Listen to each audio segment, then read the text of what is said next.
21শে August grenade হামলা মামলায় বিএনপির ভারপ্রাপ্ত চেয়ারম্যান তারেক রহমান ও সাবেক স্বরাষ্ট্র প্রতিমন্ত্রী লুৎফুজ্জামান বাবর সহ সব আসামির খালাসের রায়ের বিরুদ্ধে রাষ্ট্রপক্ষের করা আপিলের রায় আগামী 4 সেপ্টেম্বর প্রধান বিচারপতি সৈয়দ রেফাত আহমেদের নেতৃত্বাধীন 6 বিচারপতির বেঞ্চ শুনানি শেষে রায়ের জন্য এদিন ঠিক করেন।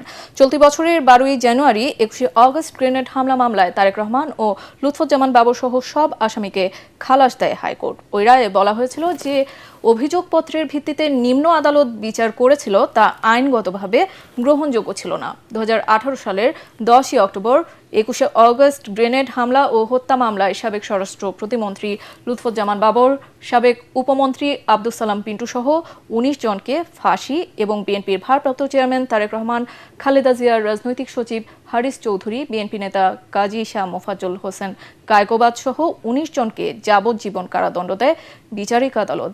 2004 সালের 21শে আগস্ট বিকেলে রাজধানীর বঙ্গবন্ধু অ্যাভিনিউয়ে আওয়ামী লীগের সমাবেশে গ্রেনেড হামলা চালানো হয়। ওই হামলায় আওয়ামী লীগের মহিলা বিষয়ক সম্পাদক আইভি রহমান সহ 24 জন নিহত হন। জনাব বাবর সাহেব যে কথাটা আমাকে প্রায়ই বলেন, তিনি বলেন যে তাকে এই মামলার আসামি করা হয়েছে কারণ তাকে বারবার বলা হয়েছে ম্যাডাম খালেদা জিয়ার বিরুদ্ধে বলার জন্য। তিনি এটা বলতে রাজি হন নাই, এই জন্যই বারবার তাকে এই ধরনের অনেকগুলো মামলায় আসামি করা হয়েছে। প্রায় 17টা মামলার আসামি করা হয়েছে ওনাকে।